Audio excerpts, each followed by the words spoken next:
Tapi Indonesia kan nggak anut mu'in, anut untung rugi kadang-kadang itu. Jadi misalnya gini Pak Arifin ya, saya ini orang desa bawa sapi ya, kalau sudah mbah-mbah tua itu, sudah mbah-mbah tua bawa sapi, biasanya bawaannya maklar itu, mbah ini jenengan sapi ini kepengen pajeng pinten ya 10 juta, puluh mbah 10 juta, biasanya mbah tua itu dilungguh noning warung kon ngopi, dibiayai paling 5.000 kan kopi 5.000. Terus si Pak Arifin tadi jual sapi itu di pasar, kalau laku 11 juta ya dijual, mbak mau dikasih 10 juta, tapi kalau lakunya hanya 9, gak ngangkat bah dibalik nomennya, mau rugi 5.000. Nah pertanyaannya gini, ketika nyata-nyata laku 11 juta, uang 11 juta itu imbalannya sapi apa imbalan omongannya Pak Arifin? Harga sapi apa harga apa? Enggak, sapi itu masih milik siapa coba? Mbah itu. Berarti uang 11 juta itu milik siapa? Mbah itu. Tapi kamu ikhlas enggak nyetorkan 11 juta? Mana cari nih. 1 juta berarti ini. Wabarakatuh. Bismillahirrahmanirrahim. Rabbi shrah li sadri wa yassir li amri wahlul 'uqdatam min lisani. Allahumma shalli wa sallim wa barik ala habibika Mustafa Muhammadin wa ala alihi wa sahbihi asma'in, nama ba'du.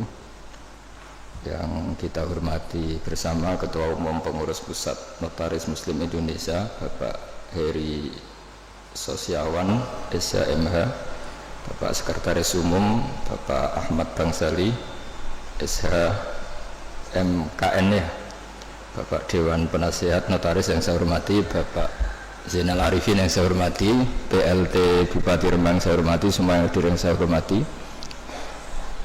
Kita akan ngaji fikih tentang notaris. Tadi yang diceritakan Pak Arifin itu sisi baiknya, tapi tadi saya bisik-bisik sama Pak Imam itu bisa nggak dipakai bodoni, ya bisa kan. Ya memang lembaga apa saja itu bisa dipakai nipu ya. Agama ya bisa dijual, kekerasan yang bisa dijual, kelemah lembutan yang bisa dijual. Jadi ibu-ibu ini yang cantik-cantik itu kalau ketemu orang tuh malah kesunatan tuh judes. Jadi dalam fikih itu kalau orang cantik itu haram lemah lembut, harus apa? Judes. Galak judes. Jadi dalam sebuah ayat diterangkan, ya nisa an-nabi lastunna ka ahadim minan nisa ini taqaitunna fala takhdu'na bil qaul. Jadi diantara aturan perempuan itu kalau dia cantik, kalau ketemu lelaki itu tidak boleh bersikap lemah lembut, karena kalau lemah lembut pikiran lelaki yang nakal itu dianggap mau. Jadi makanya punya istri judek itu berkah karena agak diganggu tetangga. Dan yang repot tuh judes sama suami, ramah sama yang lain, itu masalah itu. Nah begini ya tentang notaris atau tentang penulisan ya. Di antara yang diyakini para ulama, awwalu ma khalaqallah, pertama yang diciptakan Allah itu al-qalam. Qalam itu pena. Karena semua fakta sejarah itu butuh pencatatan. Dan kalam ini yang mencatat semua peristiwa yang mulai alam ini diciptakan sampai hari kiamat. Semuanya sudah dicatat oleh Allah Subhanahu wa taala. Lalu pencatatan ini untuk apa? Kalau para malaikat ini nanti supaya kita tahu bahwa apa yang terjadi di dunia atau di sistem hukum modern sebetulnya lebih dulu di sistem Lauh Mahfuz. Malaikat itu yang nanti di langit itu hanya merujuk catatan, jadi tidak ketemu kita. Makanya nanti ukurannya itu catatan amal itu dikasihkan. Kalau kebetulan itu baik, delalah itu corong Jawa delalah, kita nerimanya pakai tangan kanan. Kalau buruk catatan itu kita nerima dengan tangan kiri, masih lumayan, ini buruk yang medium. Kalau buruk banget sudah nerimanya tangan kiri, kita menerimanya dengan memunggungi yang ngasih. Jadi sudah bisimali masih waro apa? Itu kan pelecehan. Sudah nerima pakai tangan kiri, cara nerimanya dengan memunggungi. Artinya kalau orang modern bilang catatan itu penting untuk sebuah bukti atau akte itu penting untuk legalitas hukum atau apa saja, sebetulnya Allah mengelola alam ini mulai dulu itu sudah pakai catatan. Jadi masyhur itu kita mungkin hafal, ini tak carikan ayat-ayat yang mungkin Mas Arifin biar gampang hafal, itu yang juz 30 saja. Apal 30 juz atau juz 30? Ini pendereknya Mas saya, Mas Arwani, ini penderek Mbah Mun, tapi kayaknya tidak meyakinkan hafal Quran apa enggak kayaknya. Wa inna alaikum lahafidhin, tersawa kiroman katibin, terus ya'lamu nama taf'alun. Jadi semua itu berdasar catatan, terus catatan itu dikasihkan. Ketika dikasihkan itu catatan itu berdasar apa? Lah saking baiknya Allah itu kalau baik ditulis 10, kalau buruk ditulis apa? 1. Tapi banyak ulama yang menunjukkan begini, untuk diterima sebagai baik itu banyak syaratnya. Misalnya sedekah, materi yang diberikan harus thayyibah, harus baik, dari pekerjaan yang apa? Halal, dengan niat yang baik, yaitu ikhlas. Jadi baik itu memang ditulis 10, tapi catatannya agak banyak, aturannya agak banyak. Nah, buruk itu ditulis 1, tapi nggak ada catatan. Sama nggak bisa, misalnya habis maling terus saya nggak dosa, tadi saya nggak ikhlas itu. Nggak bisa. Habis korupsi, insya Allah korupsi saya nggak diterima Allah, dan saya nggak ikhlas itu. Nggak bisa. Sementara sholat itu ditulis 10, tapi untuk menjadi sah itu catatannya banyak. Ya misalnya saya ini kecelok kiai, terus kalau jadi imam terus sholat nggak khusyuk kan malu. Akhirnya ya khusyuk saya ini mu'allal, ada penyakitnya, karena demi jaim nggak jaga apa? Imam. Kayak saya misalnya bupati kok gak ngomong kesejahteraan rakyat itu kan ya malu, akhirnya ngomong.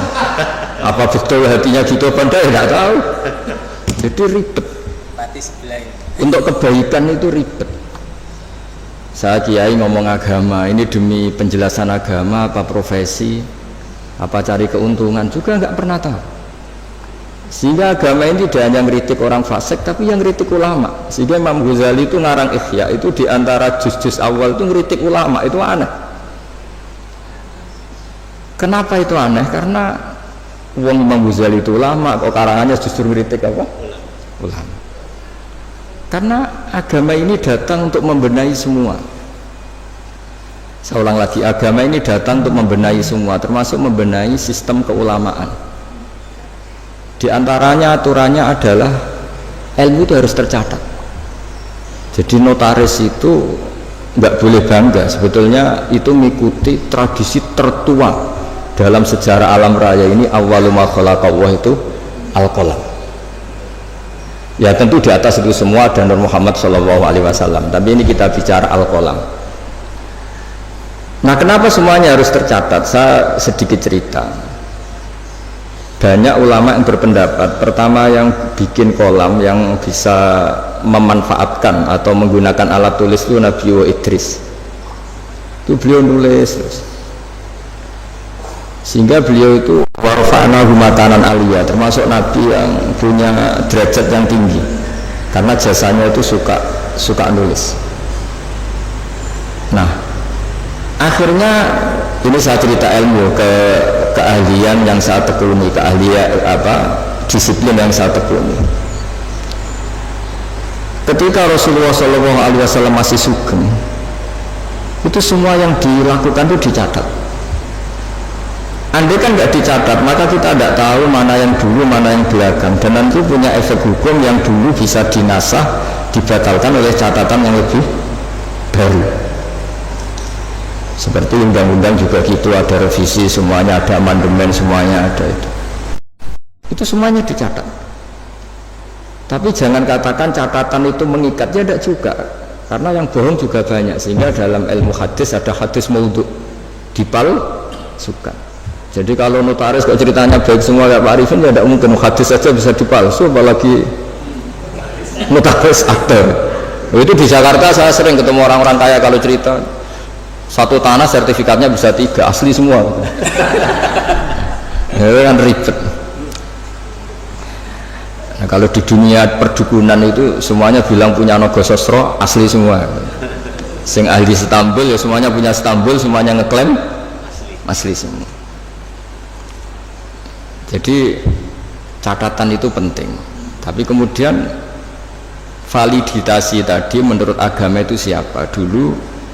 Era dulu yang dipercaya itu orang adil. Orang adil itu orang yang nggak pernah dosa besar atau tidak sering melakukan dosa kecil. Lalu dunia ini bergeser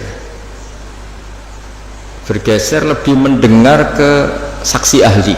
Ini yang mulai agak ruwet menurut agama, tapi tidak ruwet menurut ilmu modern. Yaitu saksi itu harus orang yang ahli, yang membidangi itu. Padahal ahli itu biasanya ya ahli dalam bidangnya, juga ahli ngakali. Makanya dulu guyonannya Gus Dur itu terkenal itu. Ada ustadz itu agak salah itu, ya memang salah itu. Ada wartawan dia nggak ngerti ustadz, singkat cerita ustadz itu orang suci, kenapa maksiat? Jawabannya Gus Dur lucu, yang boleh maksiat itu ustadz, kamu tidak boleh. Kenapa Gus? Karena dia tahu caranya tobat, kamu tidak tahu. Jadi sebelum maksiat sudah tahu, kalau melihat perempuan lain tobatnya wudhu kan gitu. Kalau ngerasani Pak Imam nanti tobatnya minta maaf, kan sebelum dosa sudah tahu caranya tobat. Nah, orang-orang ahli hukum, ahli pidana itu tahu cara ngakali pidana. Jadi nah ini PR bagi kita semua. Lalu Allah itu tahu semua apa yang akan dilakukan hambanya, termasuk akal-akalan itu, baik akal-akalan merekayasa kebenaran maupun akal-akalan dalam apa saja. Di sini akhirnya Quran dia bicara wa makaru wa makarallah wa huwa khairul makirin. Karena manusia itu mulai dulu cerdas. Ketika orang Yahudi dilarang berburu hari Sabtu, dan hari Sabtu itu ikan banyak, mereka tidak berburu hari Sabtu, bikin jebakan, ya. Jadi bikin jebakan tok tapi nggak diambil. Setelah ikan itu tertahan, diambilnya hari Minggu, ya. Jadi ya jebak, ya, jadi orang Sabtu ini tapi Minggu. Jadi Nabi Idris itu cerita yang terkenal, yang pertama manfaatkan alat tulis itu. Sampai tidak usah tanya ini riwayatnya ini hoax apa enggak, hadisnya maudhu apa enggak, nanti setelah alim saja tanya itu, sebelum alim jangan tanya dulu. Baca kitab tidak bisa punya al hadis maudhu enggak, ini ribet orang-orang. Nanti setelah alim bisa baca kitab baru debat saya, supaya nanti kalau masih debat tak tanya sudah alim kok belajar apa sendiri. Nabi Idris itu ingin masuk surga. Singkat cerita dia itu berdoa, ya Allah, di antara anak ini cerita ini jarang saya ceritakan, pertama ini saya cerita di semua ngaji baru ini saya cerita. Ini agak spesial notaris ini, karena Nabi Idris ini nabi pertama yang apa? Memanfaatkan tadi alat tulis. Itu nabi itu ya aneh cara berpikir. Nabi itu memang ya agak aneh cara berpikir, tapi anehnya orang baik. Saya itu kok kasihan sama malaikat yang ngatur matahari. Kan kalau menurut keyakinan agama semua sistem alam raya ini dipasrahkan malaikat. Lahu muakibat, pokoknya semua yang mengatur alam raya ini sama Allah dipasrahkan sama malaikat. Lalu orang modern entah bilang itu satu sistem atau satu apa terserah, tapi kalau istilah agama itu malaikat. Makanya diantara jawabannya Pak Quraisy Shihab ketika ditanya kalau makanan ada malaikatnya, hewan ada malaikatnya, padahal menurut ilmu modern itu tidak ada. Terus kata Pak Quraisy, jika gizi kamu katakan gizi, lalu vitamin kamu katakan vitamin, tidak ada yang larang, kenapa agama pas bilang itu ada malaikat kamu ribet gitu. Jadi sebetulnya manusia itu ya lucu. Ketika sama tak kasih tahu pisang itu ada vitamin apa, kamu kan jawab vitamin A. Andai kan dulu penemunya bilang vitamin Z gitu kan, kamu tetap bilang Z. Iya kan? Kenapa ketika kita bikin istilah malaikat ribet gitu? Jadi sebetulnya manusia itu aneh. Ya dulu orang ya nggak ada namanya bupati, adipati. Sekarang jadi bupati. Mungkin pencipta bahasa adipati memang kepiye ganti jadi bupati itu dulu adipati. Ya itu kan masalah nama saja, masalah apa? Singkat cerita Nabi Idris itu ya Allah, tolong beri keringanan malaikat yang bagian ngatur matahari. Nah, sebagian ngatur orang cantik kan ringan. Bagian ngatur pohon-pohon yang indah itu ringan. Bagaimana malaikat yang ngatur apa? Matahari. Panasnya kayak gitu terus kata Allah, doa kamu saya kabulkan. Hari setelah doa itu malaikat yang bagian ngatur matahari itu merasa rileks, nggak seberat kayak biasanya. Akhirnya tanya, ya Allah, kenapa saya sekarang jadi ringan tugas saya? Ya berkat doa ini Nabi Idris. Singkat cerita terus, tolong beri hak dia terbang ke langit karena sudah mensyafaati saya. Terbang dia ke langit. Ketemu malaikat. Jadi orang baik itu ya kadang ngakali. Ketemu malaikat Israel.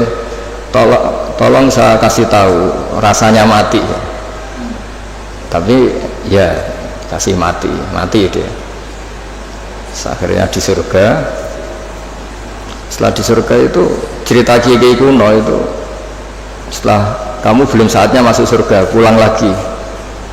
Terus kata kiai kuno itu, sandalnya ditinggal satu. Terus kata Nabi Idris, saya belum bisa keluar Gusti sebelum sandal itu ketemu. Lah surga itu luas, dicari sampai sekarang nggak ketemu. Makanya warfa'nahu makanan aliyah itu ada ulama mengatakan di antara nabi yang nggak meninggal selain Nabi Isa itu Nabi Idris, karena beliau sekarang itu masih tertahan di surga nyari sandal. Nah, itu ya gara-gara ngakalin malaikat Israel akhirnya mangkel. Ini kan orang belum mati, tadi kan mintanya mati itu uji coba, kenapa mati betulan terus gak mau kembali. Ini cerita. Jadi Allah itu saking baiknya, kadang-kadang kesaksian orang yang agak-agak nipu itu ya diterima. Dulu itu ada orang saking percayanya hadisnya Nabi. Ini cerita nyata itu, tapi saya tidak ingin dijadikan syariat. Ada orang tuh saking percaya sama hadisnya Nabi. Dalam hal itu bagus, tapi dia harus nipu untuk mengaplikasikan itu. Yaitu ada hadis, siapa yang mati disaksikan orang sekian, dia orang baik, maka dia akan masuk surga. Dia itu nggak orang baik sama sekali, akhirnya nyewa orang. Pokoknya nanti kalau saya mati, kamu harus bilang saya ini orang baik. Nyewa. Dia kali. Bayar saya. Iya, supaya punya akte bayar. Tapi nggak tahu kalau contohnya itu nggak tahu. Semoga itu nggak terjadi. Atau kalau terjadi ya semoga tobat. Akhirnya itu bayar betul. Dari rumah sampai kuburan ya orang-orang ini iya lah gitu. Ini orang baik, ini orang baik. Ya khair semuanya. Itu diampuni sama Allah. Allah bukan nilai bayar nyuapnya, tapi nilai wong itu cek percaya nih beda-beda di Nabi. Sama hadisnya. Jadi orang itu memang punya sisi aneh. Jadi sudah tahu kalau yang legal formal notaris, ya sudah berusaha dapat notaris. Di satu sisi mengaku ini legal formalnya hukum harus punya akte. Supaya jadi dari segi ngaku itu legal formal yang diakui negara bagus, tapi dari segi cara mendapatkannya ini yang masalah kan. Jadi Iya saya enak. ya enggak, ini cerita aja. Saya ini tidak termasuk dia yang bisa disuap. Artinya kalau mau ngomong ya ngomong aja. Terus diundang notaris, terus muji-muji terus ya enggak, itu mari tidak adil gitu ya biasa. Jadi sama Allah dimaafkan. Bukan nilai apa tadi uangnya, tapi nilai dia percaya sama bahwa yang disaksikan orang sekian tuh masuk surga. Jadi kita tidak pernah tahu cara pandang Allah, dan ini harapan ya bagi kita semua yang sering salah. Mungkin tidak sekedar pernah salah, saya ini sudah jujur sering salah, sehingga di teks hadis mangkulu bani Adam khotoun wa khairul khotoin at-tawwabun. Setiap dari Bani Adam itu sering salah. Khoto itu bukan khotik. Kalau bahasa Arab itu ghafir itu mengampuni. Kalau ghafar sering ngampuni. Wahib itu pemberi, kalau wahab sering memberi. Makanya kalau bahasa Arab itu kalau diikutkan wazan fa'al itu mubalaghah. Masih ingat ya? Masih maju masih. Ini masih. Ya, masih maju dia. Jadi itu kadang-kadang hubungan manusia dengan Allah itu kita tidak pernah tahu. Dan Allah itu unik. Kadang itu kalau dicatut itu kadang ya suka, kadang ya tidak suka. Kita tidak pernah tahu karena Allah itu yaf'alu ma yasha. Pernah ada seorang yang nakal lah, preman lah, nginjek orang yang sedang sujud. Kita kan sepakat yang nginjek itu salah. Kita pasti sepakat yang nginjek itu salah. Kemudian yang sujud ini entah saking nyuwun sewu budunya karena dia ada orang alim atau saking emosinya bilang gini, wallahi la yaghfiru wallahu lak, demi Allah, Allah tidak akan ngampuni kamu. Ini pelajaran bagi kita semua. Terus Allah mewahyukan, ini ada di Sahih Muslim, Allah mewahyukan sama Nabi di era itu, kulli fulan, katakan pada fulan itu yang sujud, yang soleh ini, mangdalladzi yata'alla alayya alla aghfira li fulan. Beritahu orang yang sujud ini, yang soleh ini, kenapa dia mencatut nama saya hanya satu sepihak? Saya ini Tuhan loh, bisa aghfir, bisa u'adzib, saya ini bisa memaafkan, bisa menyiksa. Kenapa sifat saya yang diceritakan hanya saya pasti menyiksa? Ini tidak fair kata Allah. Kan ini hanya diceritakan demi Allah, Allah tidak akan memaafkan kamu. Loh, saya ini Tuhan, saya saja memaafkan, saya ini punya sifat ghafur, kenapa yang diceritakan pasti tidak fair, tidak memaafkan? Jadi kita tidak, padahal kita secara fikih suka memihak yang sujud kan tentu.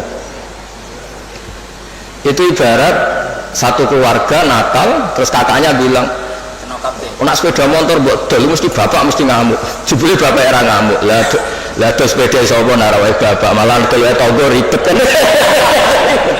Kita tidak pernah tahu tingkat pemaafnya orang tua. Nah, kita hubungan dengan Tuhan kalau kita soleh seringnya gitu. Dengan kita Allah memaafkan, dengan orang lain tidak. Tidak bisa seperti itu. Allah tetap punya sifat dua, diulang-ulang tuh. Yaghfiru liman yasha wa yu'adzibu. Tapi inginnya kita sama orang lain, apalagi itu musuh kita, Allah yu'adzibu ma yasha. Tapi dengan kita yaghfir. Jadi Allah itu kita atur kan. Itu tidak boleh. Allah tetap yaf'alu ma yasha. Jadi bisa saja saya nanti masuknya surga itu dulu Pak Imam saja, meskipun hanya PLT Bupati, bisa saja. Karena Allah yaf'alu ma yasha, boleh saja. Tapi ya boleh juga kalau dia dahulu saya diusir lagi ya boleh saja kan. Tapi yang jelas itu Allah nggak suka dicatut sepihak, itu nggak suka. Nah, sehingga maksud saya ngaji di sini, ketika kita sudah punya legal formal akte misalnya, jangan lalu melupakan bisa saja fakta sebenarnya tidak seperti itu. Karena tidak gampang, legal formal mewakili fakta itu tidak gampang. Saya cerita sedikit ini sekaligus peringatan bagi semua yang nangani hukum lah atau legal formal. Saya juga pernah didolani Dirjen Kemenhum. Saya sering cerita dulu ada orang bercekcok di depan Nabi, 2 orang. Itu Nabi cara ngendikan tuh hati-hati sekali. Fala Allah ba'dukum alhana min ba'din. Mungkin diantara kamu ada yang lebih fasih berargumentasi. Faat dia, kemudian saya putuskan sesuai argumentasi yang saya dengar karena lebih meyakinkan. Akhirnya saya menangkan. Tapi ketika saya menangkan dan dia ternyata salah, sebetulnya saya hanya ngasih dia neraka. Maka bertobatlah orang yang berpinter argumentasi. Jadi kan data itu ya bisa dipalsukan, argumentasi bisa dikondisikan, apa saja bisa. Jadi Nabi yang Nabi saja ketika bikin keputusan tentang sengketa-sengketa sosial, Nabi kalau ngertikan fala Allah ba'dukum alhan itu lebih fasih berargumentasi, sehingga saya putuskan sesuai data yang diberikan ke saya. Tapi ketika data itu palsu atau enggak benar, sebetulnya saya hanya ngasih dia neraka. Dan data ini banyak ribet. Ini saya cerita sesuai bidang saya. Nanti yang di notaris atau di kehakiman atau apa saja bisa mengkiaskan, atau orang tua atau apa. Data itu membingungkan. Makanya dulu di antara cerita yang disebut Quran antara Nabi Dawud sama Nabi Sulaiman, Nabi Dawud itu orang soleh. Mulai dhisik nek wong soleh kon mikir teman-teman itu rapati iso. Perkarane iku pikirane donya wis pilih buan ngono. Dadi wong soleh nek dadi pemimpin rada ribet. Nanti kira-kira bupati mbek kula ya soleh kula, nek mimpin itu ribet. Wong soleh iku mergo cara wong soleh iku donya iku sepele, buan PPN barang napa? Donya wae. Tapi nak wong rapati soleh kan iman, jadi penting ra soleh itu kadang ya penting. Singkat cerita itu ono isu ya. Ono isu itu wong ayu tapi stres, diperkosa wong papat. Walhasil akhirnya hamil terus dilaporkan ke Nabi Dawud. Nabi Dawud bareng dilapuri sing empat ini termasuk tokoh. Rasa diterusno tokoh agama nanti keliru, nanti geger. Wae tokoh lah. Ya aja muni tokoh birokrasi kok banyak yang tersinggung. Wae tokoh. Malah itu orang terpandang.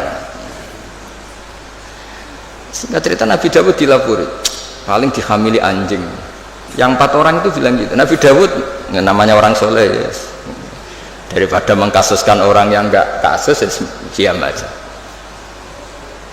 Setelah keputusan itu kelar, Nabi Sulaiman masih umur 13 tahun di situ. Kalau saya hakimnya, maka akan saya putuskan tidak seperti yang diputuskan bapak saya. Padahal Sulaiman itu bin Dawud.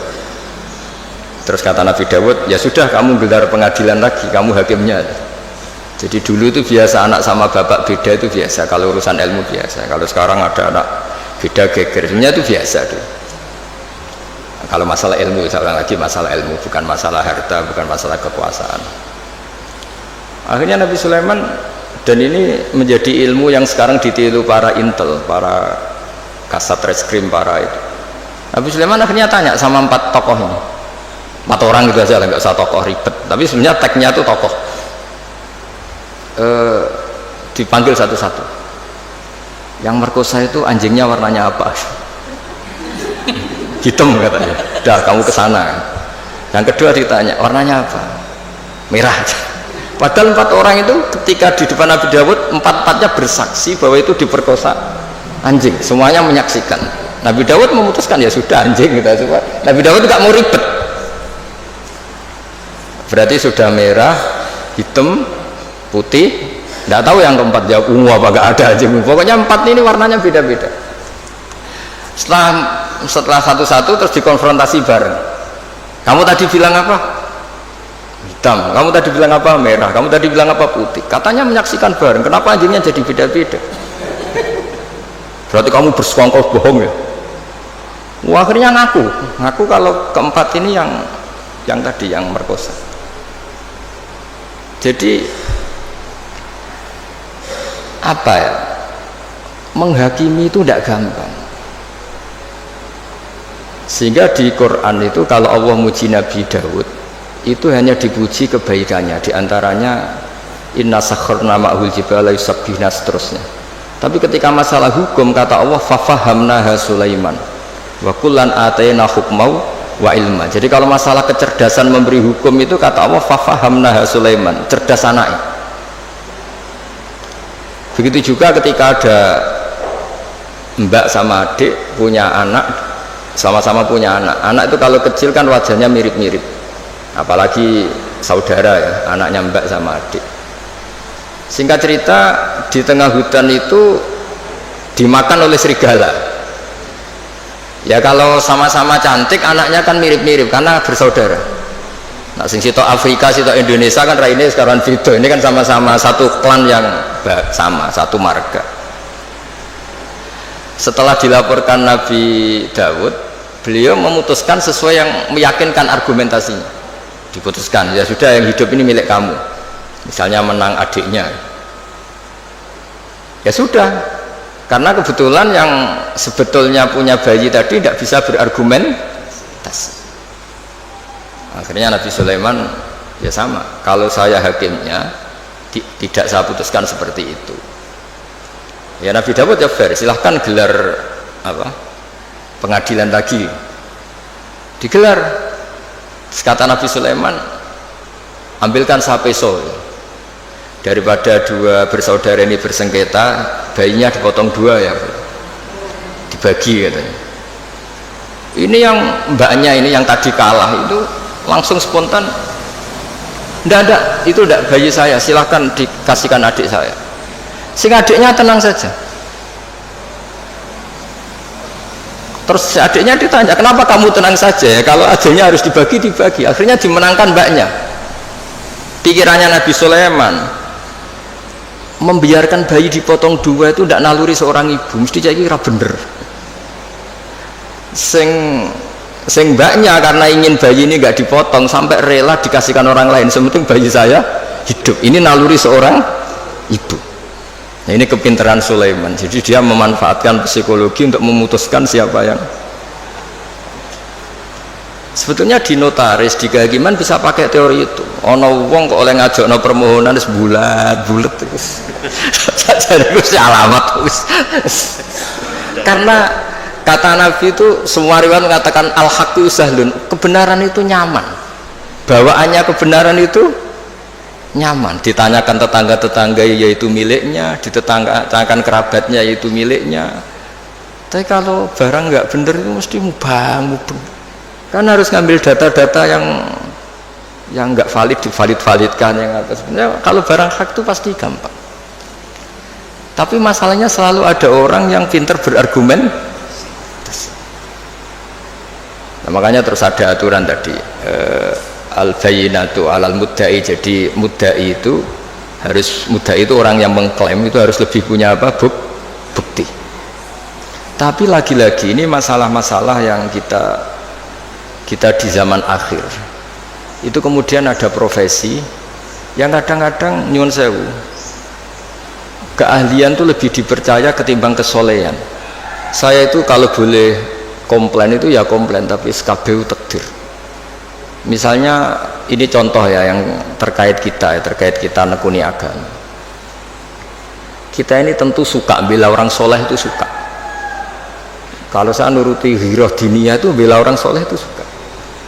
Tapi kita juga harus tunduk sama sifatnya Allah Ta'ala itu wa yaghfiru liman yasha. Juga kita harus tunduk bahwa Allah bisa saja mentobati siapa saja, kapan saja.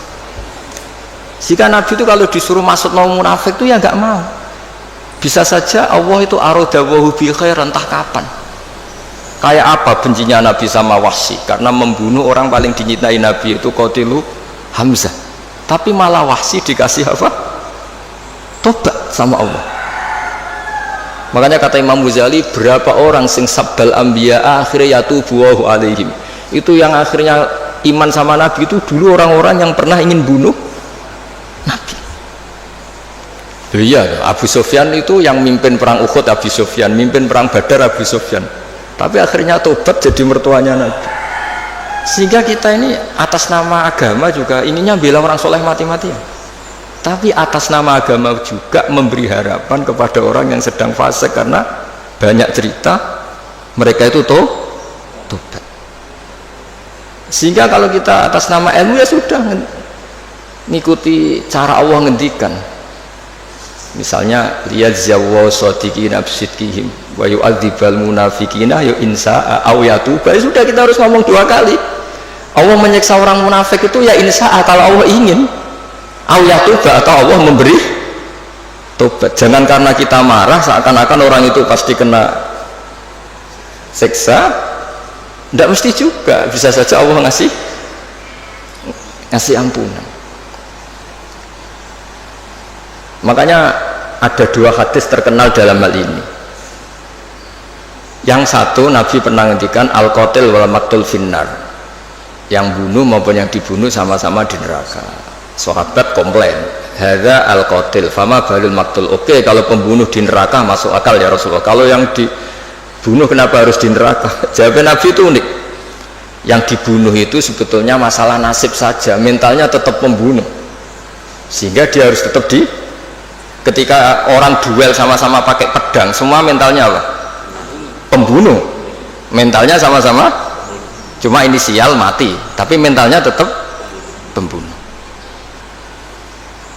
Sehingga dengan dihitung niatnya ini, ya sama-sama harus di neraka. Al-qatil wal maktul finnar. Tapi Nabi pernah ngendikan juga, suatu saat saking rahmatnya Allah, al-qatil wal maktul sama-sama happy di surga, sama-sama senang di surga. Hadza yaqtulu hadza fayatubu hadza, ya akhirnya ketemu di surga. Ya tadi Sayyid Hamzah karena dibunuh Wahsy, beliau syahid langsung surga. Wahsy karena tobat dan mengkafaroi membunuh Musailamah al-Kadzdzab juga di surga.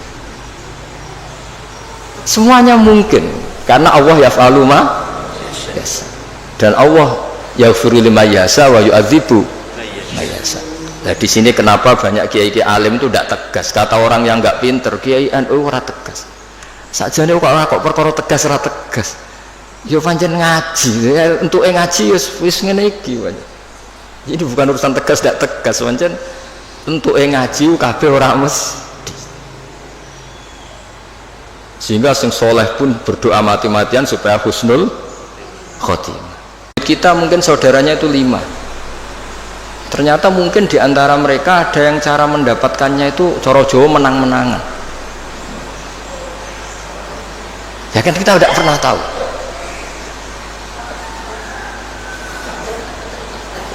Ya kita tidak pernah tahu. Makanya di sini dibutuhkan selalu apa?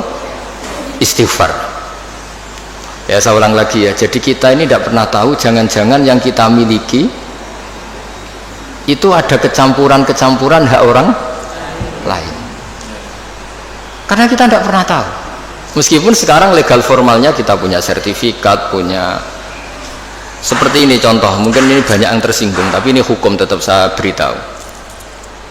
Dulu Nabi itu melarang kalau orang terpelajar bertransaksi sama orang lugu. Dalam ilmu ekonomi itu layabi hadirun libadin, orang terpelajar itu nggak boleh transaksi sama orang lugu. Karena bawaannya itu mesti ngakali, bawaannya itu mesti ngakali. Terus naha Rasulullah antalakir rubban, Nabi itu melarang secara ekonomi penjual dari kampung-kampung itu dicegat sebelum masuk pasar. Jadi Nabi inginnya orang yang bawa sapi itu sampai ke pasar sapi supaya ngerti harga pasar. Tapi kadang-kadang tengkulak itu suka dicegat di perjalanan, apalagi dulu belum ada internet, belum ada HP. Terus orang dicegat ngertinya yaitu sudah harga terbaik, padahal itu harga paling murah. Itu sehingga naha Rasulullah antalakir rubban. Terus di kitab Fathul Mu'in ini dengerin semua maklar-maklar ini supaya tobat. Di Fathul Mu'in itu wala yasikhu bi'ul fuduli, jual belinya maklar itu nggak sah di kitab Mu'in kan.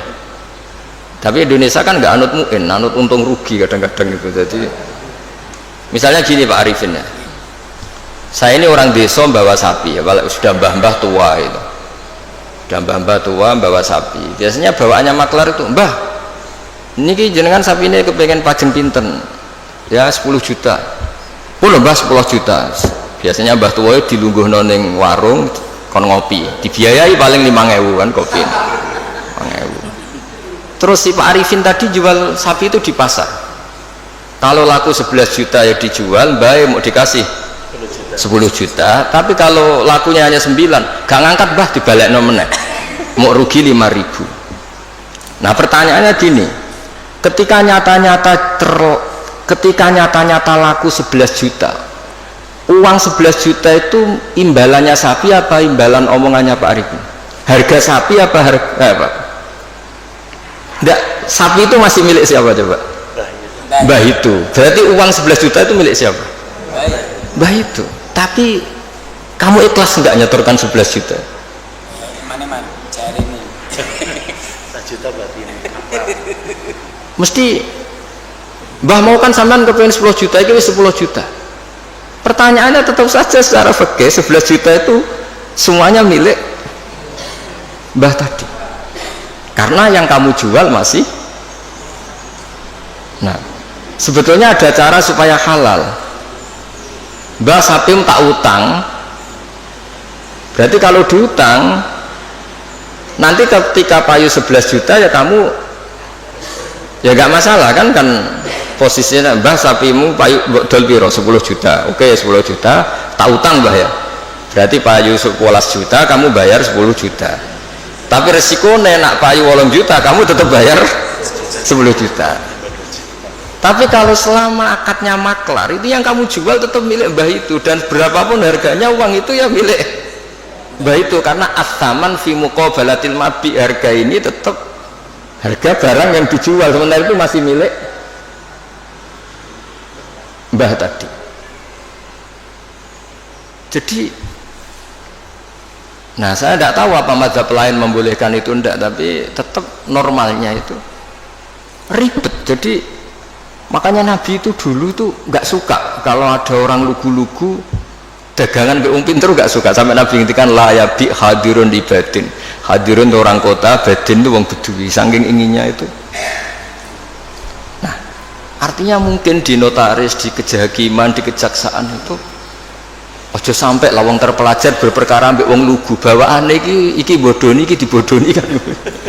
Apa juga kita harus pakai hukum seperti itu? Potongannya kok lugu mbek wong pinter, sik mbah ora babak kok sik golek sing babak.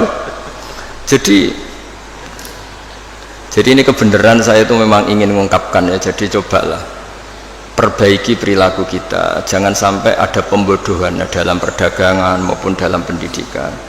Dulu ketika kita komplain sama sistem pendidikan nasional, kenapa sering ada regulasi juga gitu. Masa yang di NTT sama daerah-daerah terbelakang standar nasionalnya disamakan yang di Jakarta, kan nggak boleh. Sama sebenarnya di perdagangan juga gitu. Masa orang pinter boleh kulak barang di daerah-daerah yang terpencil, mesti bawaannya juga ngakalin gitu. Jadi cuma ya gimana ya kita seperti itu mau, cuma ini cerita ngaji, kamu ngelakoni nge monggo boten nge istighfar, pokoknya ini kan cuma saya harus ngomong supaya orang itu ngerti lah sebenarnya agama ini menata semua. Soal kita tidak bisa melakukan itu ya kita istighfar, tapi agama ini sudah mengatur semua supaya sistem ini supaya mengayomi. Kan kula niku angger ana wong desa ngoten, kadang-kadang kula niku kan kecelok kiai gede lah, kadang-kadang wong ya kepengin Gus kula niku di tanah sak menten teng daerah niki dol Gus regane murah. Ayo mending sampean nek pinter ae dagangan ribet pinter sik. Karena sampean butuh duit tenan nulung malah rapopo gak ribet, sanggep ae hibah kek-kekan mergo ribet. Ya saiki ora ngomong di dhuwit iku seneng wong desa tetep goblok. Dan tetep kena di akal. Makanya kadang-kadang nyuwun sewu dinas pariwisata barang nggak harus istighfar.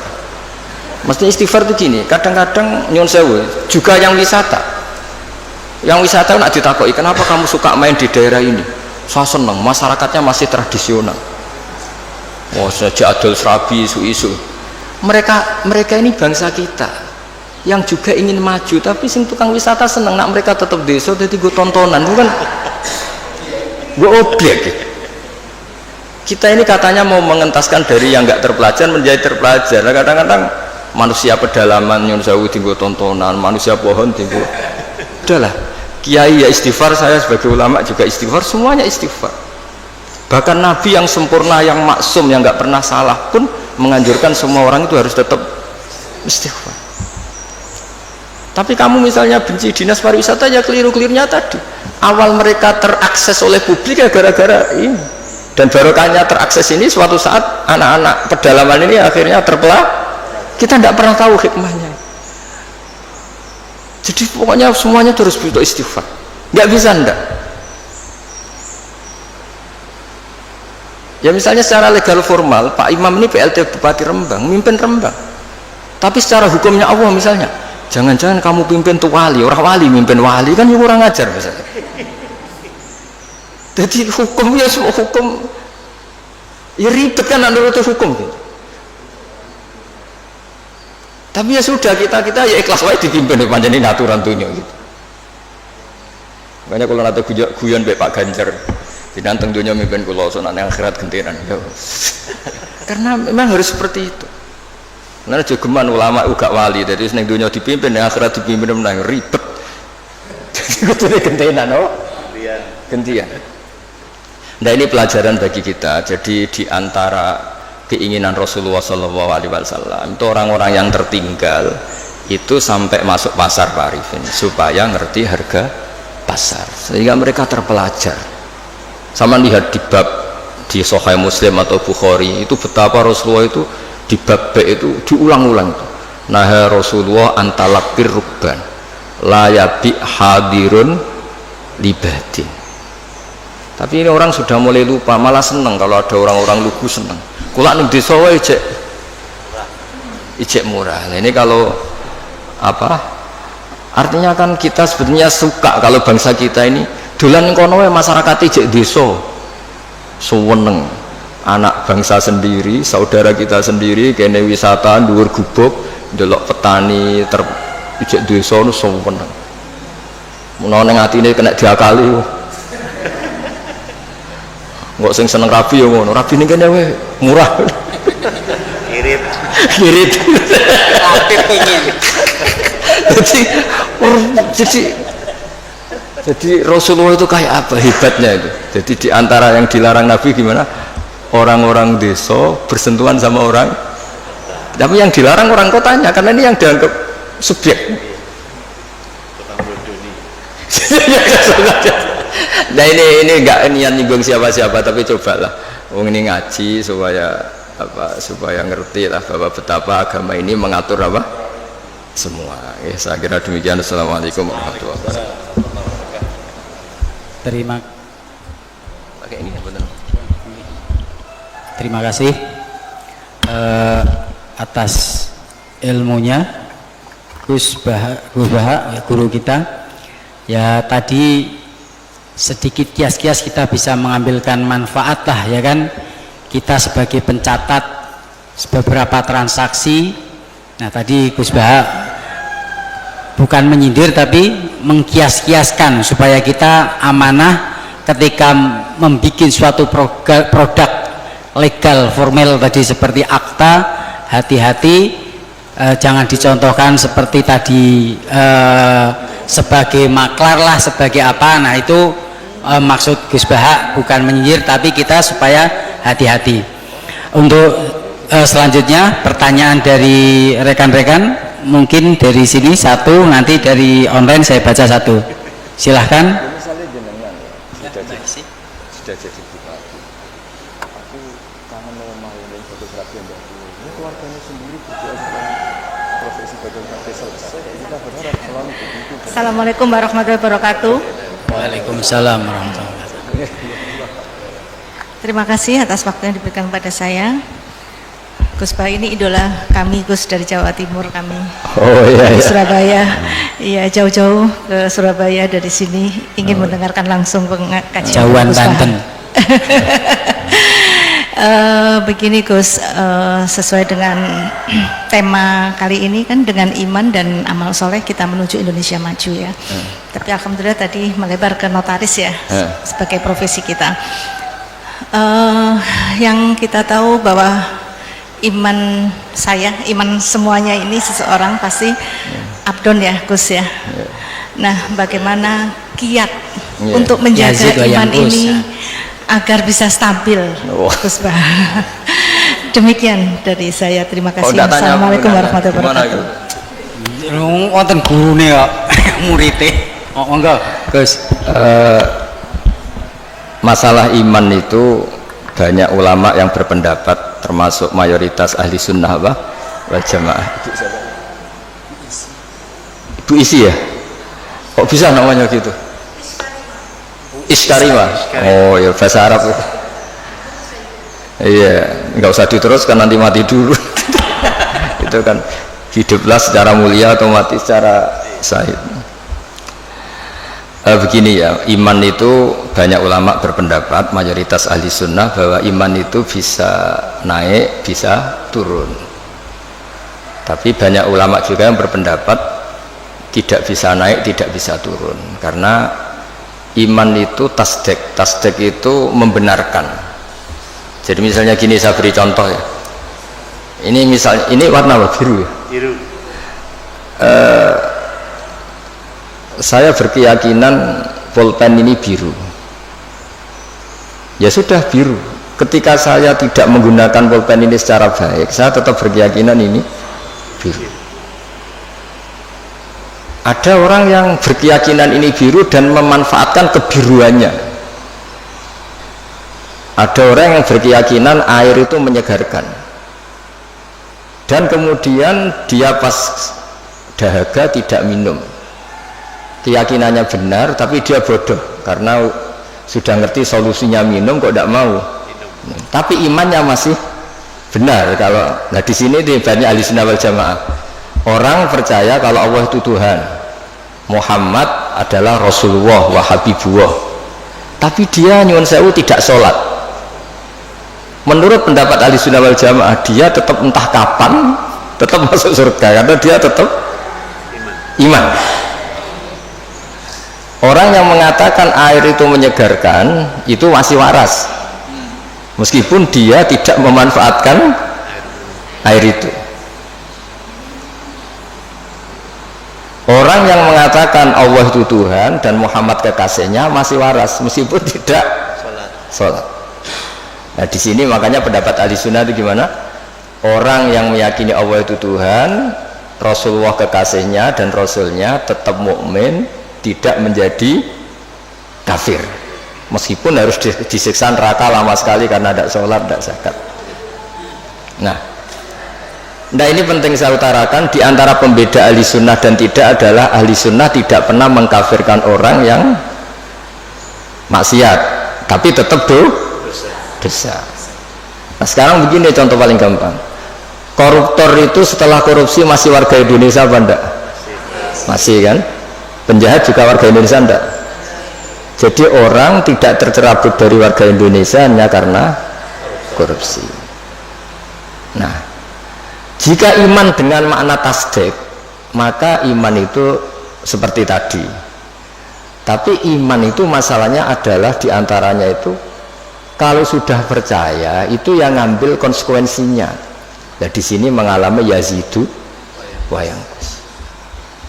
Misalnya cara wong Jawa, nek wis keceluk bapak ya tanggung jawab, nek wis keceluk suami ya nafakoi. Tapi pertanyaannya, suami yang sempurna gimana? Yang nafakoi, yang mencintai. Tapi jangan dibalik, kalau gak nafakoi terus gak suami, sama lah dua suami mesti nganggur ya akeh. Jadi ini kan masalah-masalah yang menjadi perdebatan ulama. Nah kalau sampean tanya gimana cara menambah iman, ya tadi dengan amal soleh, dengan. Tapi saran saya di atas amal soleh itu ada yang namanya akidah, cara berpikir. Misalnya begini, saya ini sebagai kiai itu ya kadang-kadang takut mati. Tapi kecil sekali saya takut mati, karena setelah saya berpikir, dulu saya itu nggak ada, saya ini kelahiran tahun 70, sebelum tahun 70 itu saya tidak ada, tahu-tahu ada. Dan ketika ada saya tidak tahu cara ngatur jantung saya, paru-paru saya, sistem oksigen yang saya butuhkan. Artinya ketika kita hidup pun itu sebenarnya kita tidak pernah ngatur kehidupan kita. Kenapa kita takut mati? Takut, wah aku nak mati itu saya wopo nih kuburan, wis ditimbun, diapa, terus bisa apa? Sebetulnya zaman kita hidup pun kita bisa apa coba? Apa terus mentang-mentang bupati dia ngatur jantungnya sendiri kan ya enggak? Apa mentang-mentang presiden terus bisa ngatur oksigennya kan enggak? Sebenarnya zaman kita hidup itu ya tidak bisa ngatur diri kita. Makanya inna sholati wa nusuki wa mahyaya wa mamati lillahi rabbil alamin. Jadi ulama itu melatih itu. Makanya manusia itu pernah jadi janin, ini untuk pelajaran. Kata orang-orang tasawuf, janin itu ya pernah protes sama Allah. Ya Allah, kenapa saya punya kaki? Memangnya untuk apa? Karena dia di kandungan ibu, masih di rahim. Untuk apa punya kaki? Saya tidak perlu jalan-jalan. Untuk apa punya tangan? Tapi setelah lahir baru tahu gunanya kaki sama tangan. Nanti mati juga gitu. Artinya zaman kita hidup sendiri itu tidak bisa ngelola kehidupan kita sendiri. Kita tidak bisa ngatur jantung kita, paru-paru kita, tidak bisa. Tapi gara-gara keangkuhan kita, seakan-akan ketika kita hidup itu bisa menentukan semuanya. Padahal tidak, sama saja. Nah dengan begini terus kita iman tuh gampang. Ya sudahlah, paling mati seperti itulah. Saya zaman hidup ya tidak ngerti cara ngatur hidup. Toh nyatanya hidup paling pas mati juga Allah cara ngelola kehidupan kita setelah mati. Ya sudah. Saya itu bayangkan gini Pak Arifin, saya pernah ada sekumpulan dosen ngaji saya di Jogja, tak jawab itu sampai banyak yang nangis. Saya bilang gini, andai kan Anda jadi Tuhan, susah mana mengembalikan orang seluruh dunia hidup lagi sama bikin Nabi Adam. Karena ini banyak yang ilmuwan biologi, susah bikin Nabi Adam. Karena ketika Allah bikin Nabi Adam itu kan bikin master. Di Nabi Adam itu tersimpan miliaran atau ratusan miliar orang yang akan hidup ila yaumil. Allah harus bikin satu sistem gen yang berpopulasi, yang melahirkan populasi utuh lagi. Itu kayak apa desainnya susahnya? Di Nabi Adam itu awal mula coba harus bikin sperma yang nanti itu jadi indukan semua sperma seluruh dunia. Jadi cara ilmuwan nak wis ana dibalekno gampang, sono datane. Ana adene cara notaris. Artinya apa? Sebetulnya alam seluruh manusia ini pernah ada di satu fisik orang, yaitu Nabi Adam. Lho cara sampean dadi ilmuwan, susah gak gawe Nabi Adam? Bikin manusia master yang nanti melahirkan miliaran orang dan semuanya mandiri. Setiap kelahiran itu kan punya jantung sendiri, punya paru-paru sendiri, punya. Terus masternya itu bikinnya gimana soalnya? Dan setiap jantung itu punya sistem sendiri, punya urat sendiri. Dan itu dulu dipadatkan di siapa? Nabi Adam. Makanya Allah tuh sering cerita, kalau kamu tidak percaya kenapa saya bisa mengembalikan kamu selamati, coba kamu berpikir, kamu ba'da anak awala kholkin no itu dari tanah dan kemudian jadi manusia. Ya sama lah, setelah itu nanti jadi tanah tak jadikan manusia lagi, masalahnya apa? Kan nggak pernah ada masalah kata Allah. Nah itu juga cara-cara menambah apa? Keimanan, maksud saya seperti itu. Ya saya kira demikian. Kemudian ini saya satu dari online ya kan, yang lagi ngetren katanya nih Gus. Jadi sekarang ada katanya haya alat jihad. Oh provokator kan. Nah ini pertanyaannya dari Mas Faris Sidoarjo. Bagaimana kriteria batasan sehingga dikatakan pemberontak pada pemerintah yang sah atau buhot? Dan kemudian bagaimana menyikapi kejadian yang lagi ngetren viral tentang adan ajakan jihad, apakah itu ada tuntutan dari Nabi atau tidak, atau termasuk bid'ah? Nah berat. Enggak, biasa aja kan. Enggak, ini kalau notaris bakas ini aneh. Pertanyaan umum ini. Enggak, sebetulnya semua orang tahu kok apa adzan itu ya dengan kalimah-kalimah yang sudah seperti itu riwayatnya dari Rasulullah Shallallahu Alaihi Wasallam.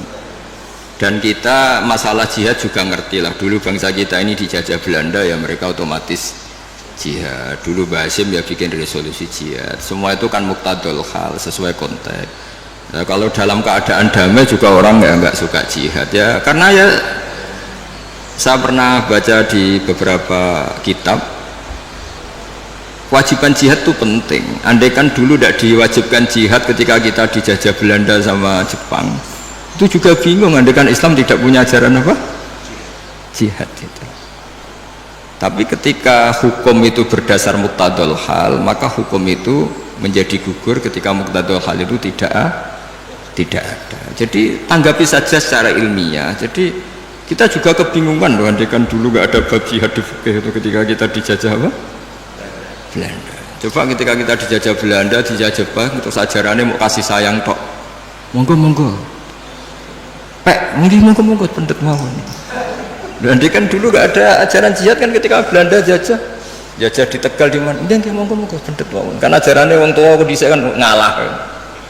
Ikhlas. Tapi barokahnya ada apa? Ajaran apa?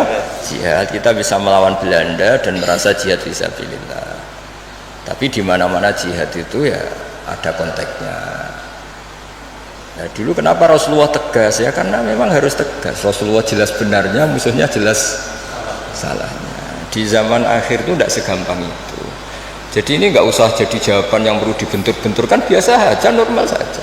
Saya dengan Mas Imam ini ya karena dia tamu tak hormati gitu.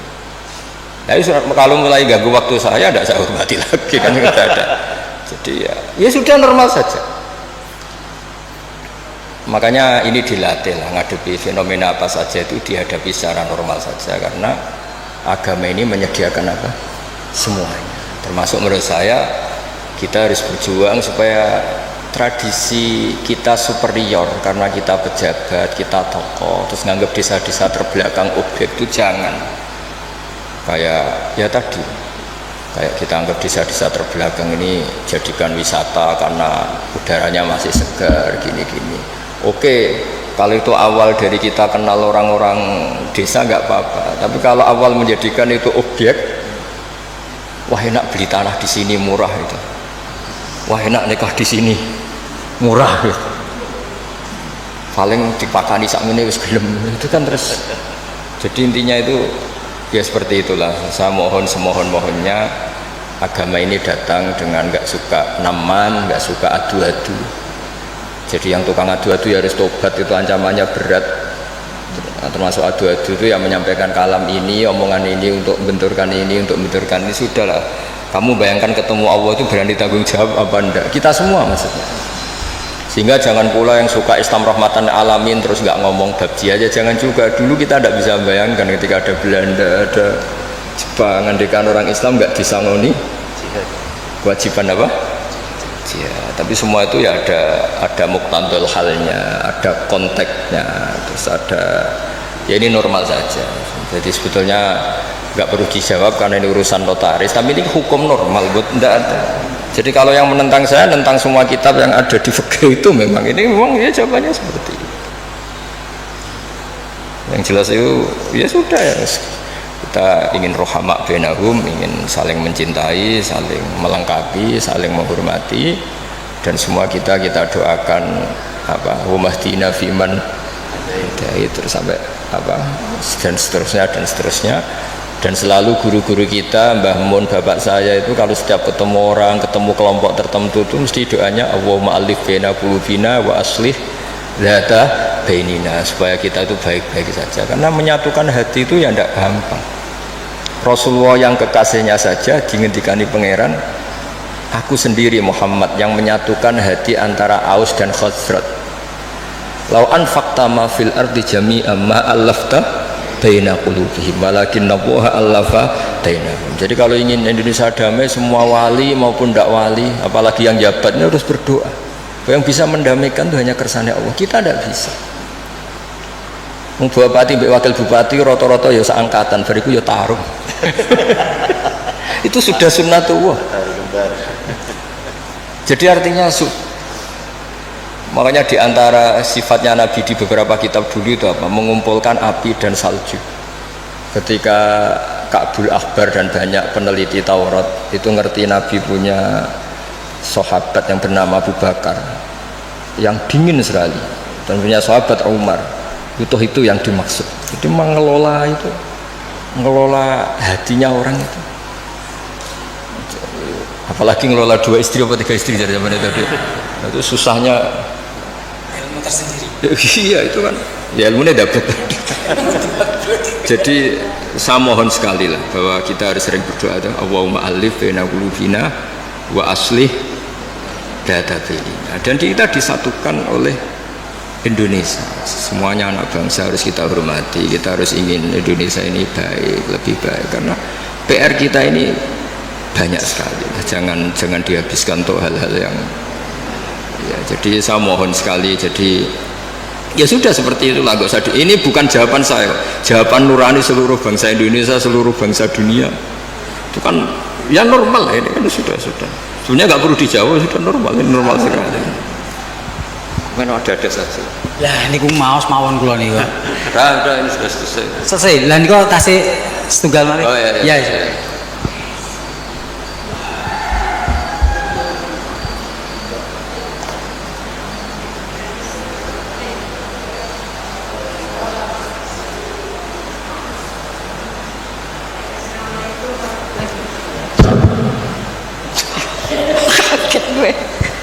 Baik, terima kasih. Assalamualaikum warahmatullahi wabarakatuh. Sebelumnya kenalkan terlebih dahulu saya Esti Apung, kebetulan juga saya sebagai koordinator tablik, bidang tablik di NMI, Notaris Muslim Indonesia. Dan memang sengaja kami kesini Ustadz karena ingin langsung berjumpa dan bertanya. Harusnya di Sukabumi, tapi kami sengaja dari Jakarta ke sini. dari habis sholat subuh langsung ke sini. Oh, keren loh. Ya. Kalau ini dekat kok. Jadi sampai sekarang belum makan Ustaz. Lapar. Jadi saya mau tanya tadi bahwa orang yang pertama mencatat adalah Nabi Idris. Ya, yang memanfaatkan. Ya, memanfaatkan. Kemudian juga pada saat tadi Gus bilang zaman Nabi pun setiap perkataan Nabi, setiap apapun dicatat. Mungkin ada sekretarisnya Ustaz ya. Dan kami sering menanyakan juga kepada ustaz-ustaz yang lain bahwa untuk notaris ini juga diatur di Al-Quran di surat Al-Baqarah ayat 282 kalau nggak salah. Oh. 282 Ustaz.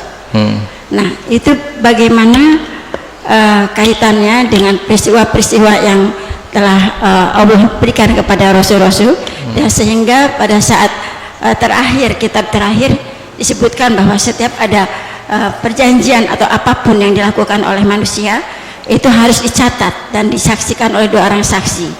2 orang saksi itu kalau perempuan maka sama dengan satu laki-laki sama dengan 2 orang perempuan.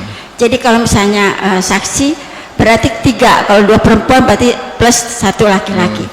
Sementara kalau di dalam kehidupan kita sekarang karena berdasarkan undang-undang nasional saksi itu mau laki mau perempuan sama Gus. Nah bagaimana menurut pandangan Gus di sini? Terima kasih. Assalamualaikum warahmatullahi wabarakatuh. Assalamualaikum warahmatullahi wabarakatuh. Namanya siapa ya balen niku dadi MC ora jelas. Jadi tadi pertanyaannya Gus intinya tentang masalah persaksian dalam suatu akad. Di situ kan mungkin idza tadayantum terus disebut bisa hadatain. Nah, dua orang saksi.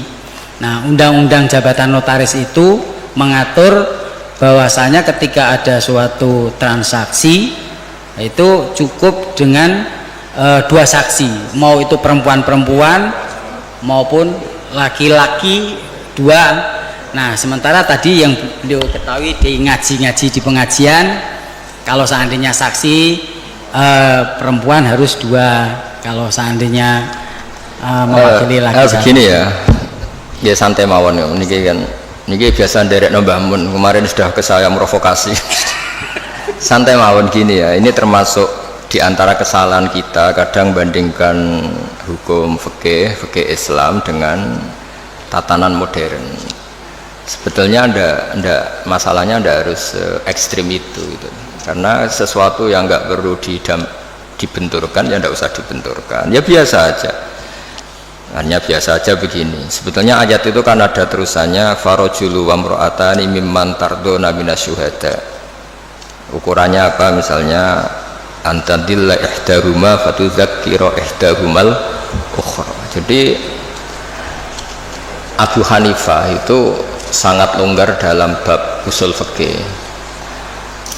Jadi yang diceritakan Quran itu tentu kondisi ideal versi yang paling baik, versi yang paling dapat ridha Allah.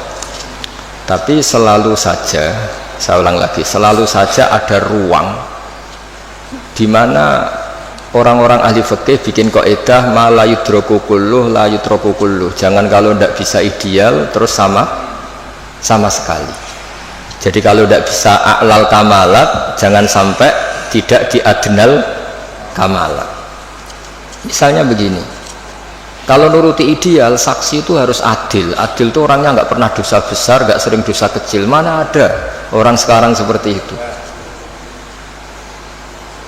Terus saksi itu orangnya harus begini-begini. Nak nuruti istri juga gitu, kalau nuruti kriteria itu harus gitu. Nggak ketemu. Li jamali harus cantik, wa mali harus punya uang, harus punya nasab, punya agama. Pasti yang seperti itu tidak mau sama kamu kan gitu. Jadi nah lalu inti daripada kesaksian itu qat'un niza. Ada kepastian kalau sengketa ini menang ini karena ini ada saksinya, yang lain tidak ada saksinya, atau yang satu saksinya kuat, yang satu tidak kuat. Itu saja sebetulnya kebutuhan dalam konflik itu qat'un niza. Soal surahnya persis apa ndak, ya kita yakin yang digambarkan Quran itu kelas A, adnal apa a'lal kamal. Yang kita lakukan itu adnal kamal. Karena mau ndak mau. Saya ulang lagi, mau ndak mau. Dulu itu malah kalau nuruti persis. Kalau sengketa itu disidangkan harus habis asar. Dulu orang masih normal, kalau habis asar itu kan mau surup itu, mau matahari tenggelam. Itu zaman orang era soleh itu mau surup itu kayak apa kiamat, terus perasaannya orang sampai cacilik kon mlebu omah, sapi pitik kon mlebu omah. Saiki ora ya, surup-surup malah nggo mlaku-mlaku tinggo ngabuburit. Nah, dulu enggak, bayangkan dulu itu enggak ada listrik. Enggak ada listrik, terus orang itu kayak histeris tiap mau ngadepi apa malam itu. Karena enggak ada. Sehingga supaya orang itu takut akhirat, takut kematian, kalau ada sidang penting disuruh habis asar. Ini kalau menurut cerita Quran. Makanya kan di Quran itu ketika ada dua orang itu bersaksi fayusimani billah la syaitan dari ba'da sholat itu disuruh apa? Habis sholat apa? Asar. Jadi dulu itu orang itu sampai seperti itu. Tapi sekarang eranya rubah, orang itu profesional, ada jam ngantor. Jam ngantor jam 9, jam 10 itu waktu orang paling lupa mati. Kan dulu itu izzadatu bainikum da hadar ahadakum muntau taraka khairan alwasatu dan akrabun terus sak terus itu jadi dicari waktu paling orang itu gampang ingat akhirat, kemudian dia ada bohong mergo surup-surup. Makanya kalau orang dulu sudah umur sak Pak Arifin waktune wis asar, maksudnya wis meh gitu. Dan dulu itu ngefek betul sampai Nabi ngendikan jangan sholat habis asar, karena habis asar itu setan sedang mengangkangi di sisi ini. Itu makanya dulu terus dipakai kesaksian supaya orang itu takut.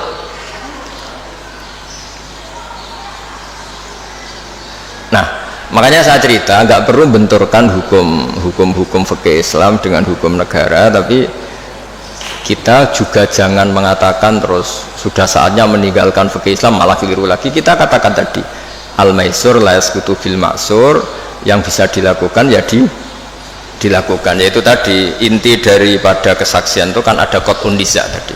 Kalau ada percekcokan ya kita tentu mihak yang punya saksi daripada yang tidak punya saksi, yang saksinya adil daripada yang saksinya fasik, yang saksinya banyak daripada yang saksinya sedikit.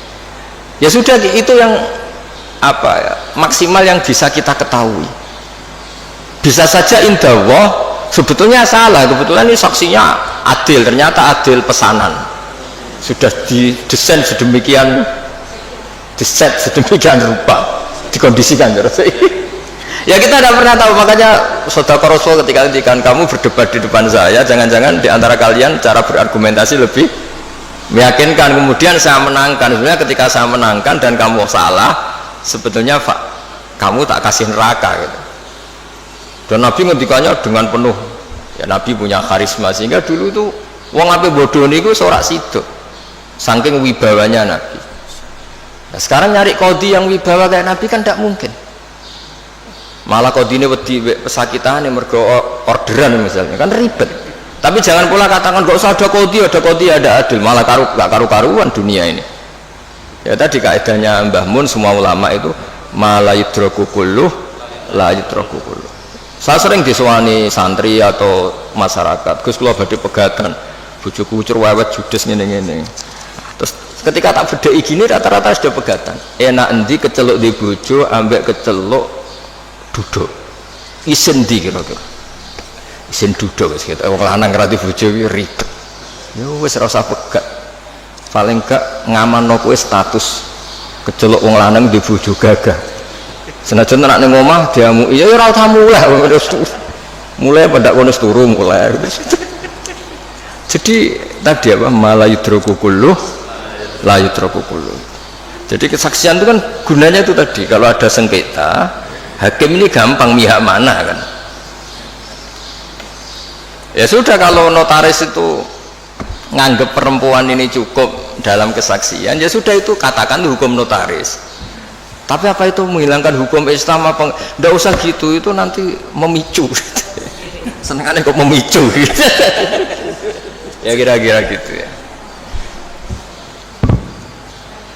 Masih ada waktu, Gus? Satu Sama lagi. aja cerita ya cerita enggak ya enggak apa-apa ya diterus. Oh itu masih ada itu. Silakan. Karena yang hadir itu spesial ya, jauh-jauh. Oh ya. Ya, kayak pemimpin itu harus hadir, karena nuruti gitu, enggak ada ya. Yang enggak pakai uang enggak jadi tiba-tiba. Terima kasih. Saya tadi sangat terkesan apa yang disampaikan Gusmu berkenaan dengan Gus Baha, saya mohon maaf, berkenaan dengan perdagangan ya. Iya. Artinya orang kota ini tidak boleh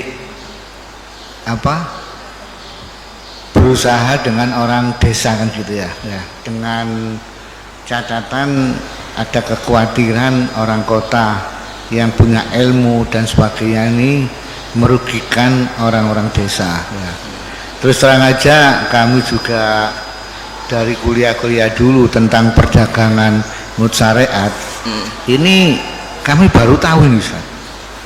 Luar biasa menurut kami ya dengan apa yang saya sampaikan tadi ini ya. Dan fenomena di masyarakat ini real memang ya, kita tidak bisa menutup mata ya bahwasanya perdagangan orang desa dengan orang kota ya ini akan ada yang dirugikan, yaitu orang-orang desa, kecuali orang kota tadi ini betul-betul memegang syariat ya. Yang ingin kami tanyakan Ustaz ya, bagaimana kita ini bisa berdagang ini menurut syariat kan ya, karena menurut syariat ini, karena hari-hari ini kita berdagang ya, termasuk tidak boleh dusta terus mungkin di dalam perdagangan itu kalau ada orang kecewa atau tidak jadi beli itu dikembalikan dengan ikhlas, langsung malaikat berdoa, ya Allah hindarkan orang ini dari kebangkrutan orang yang jual tadi ini. Sehingga kami mohon petunjuk bagaimana kiat-kiat kita seorang muslim ini bisa aman di dalam syariat untuk melakukan perdagangan. Matur nuwun Ustaz. Pakai itu aja Kak. Iya. Asmane siapa? Asmane Mas Abdul Razak.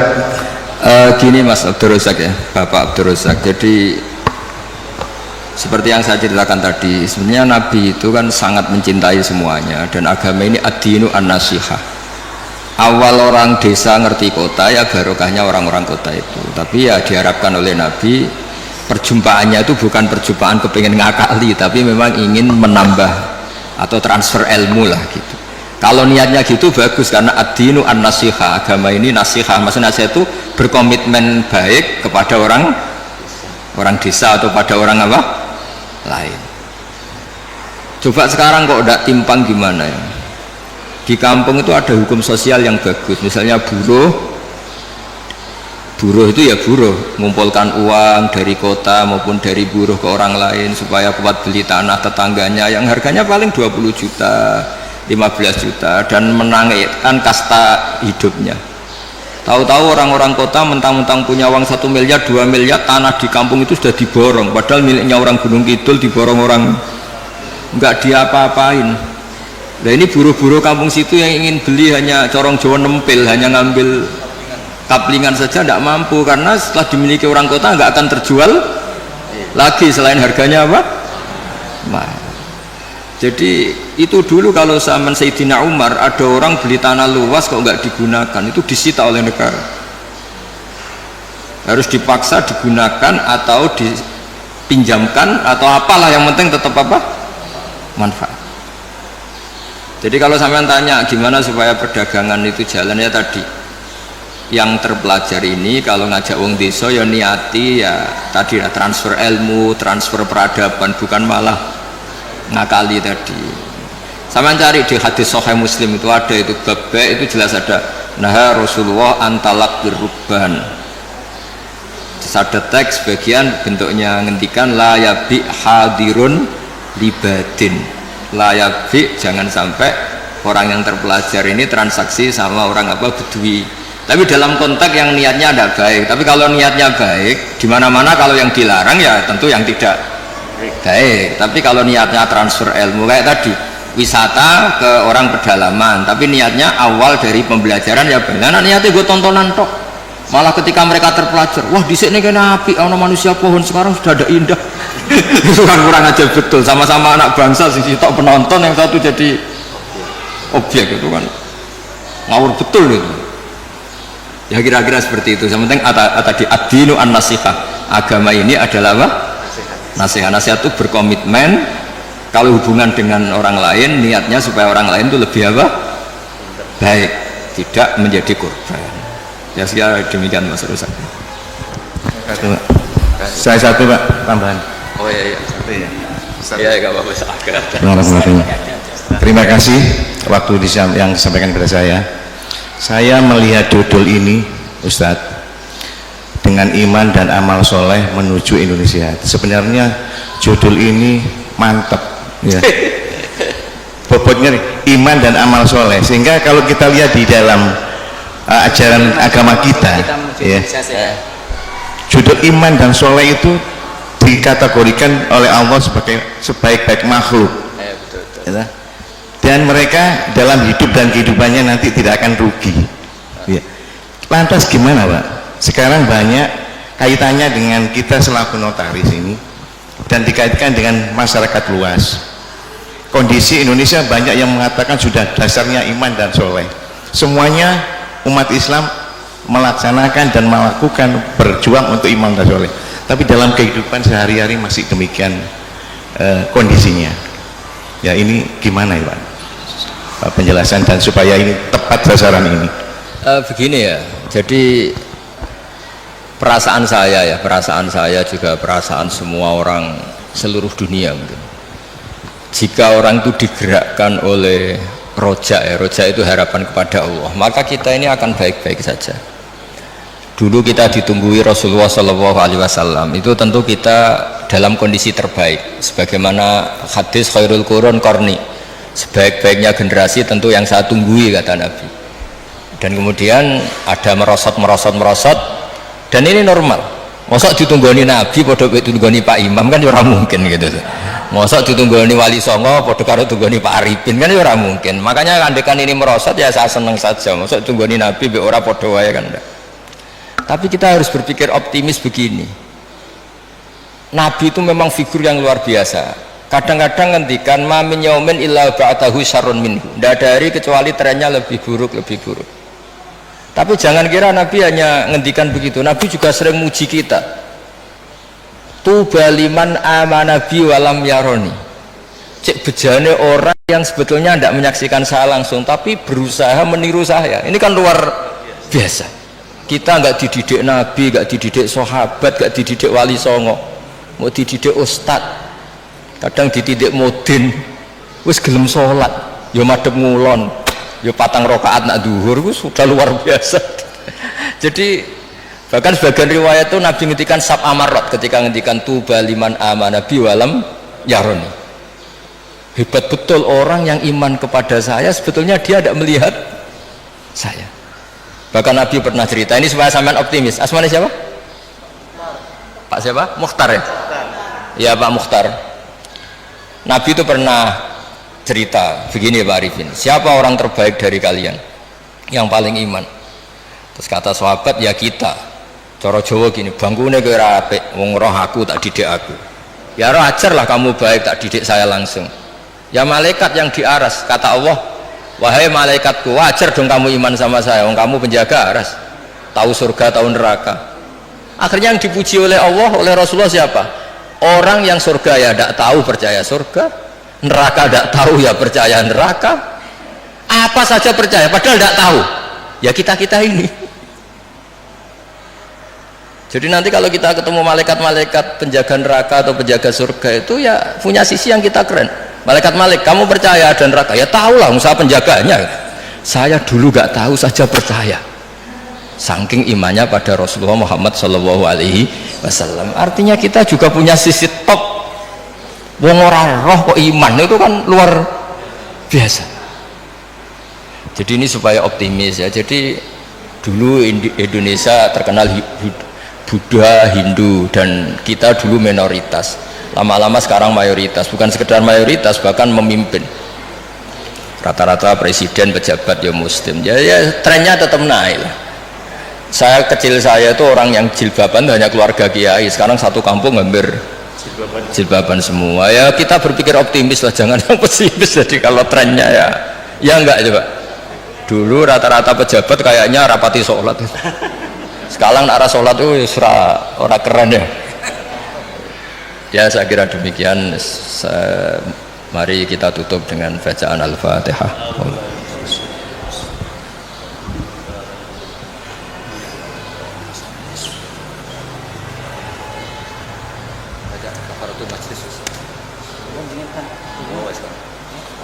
Alhamdulillah kita bisa mengambil pelajaran hikmah dari penjelasan yang beliau sampaikan.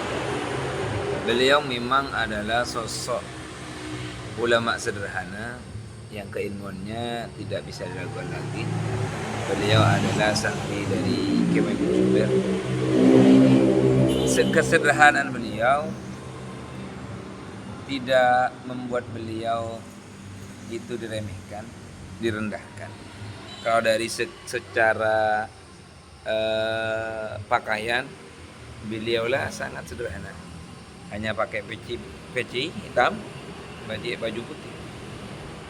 Ya mungkin andai beliau mau menggunakan pakaian yang begitu bagus bisa, karena beliau ulama karismatik. Tapi beliau tidak terlena dengan itu semua, tidak terlena dengan ketenaran. Maka kata beliau, saya tidak membawa nama kebesaranku. Jadi walaupun beliau viral dan lain sebagainya, beliau tetap tampil apa adanya. Jadi apa yang disampaikan semoga menjadi tambahan ilmu yang bermanfaat bagi kita. Amin amin ya rabbal alamin.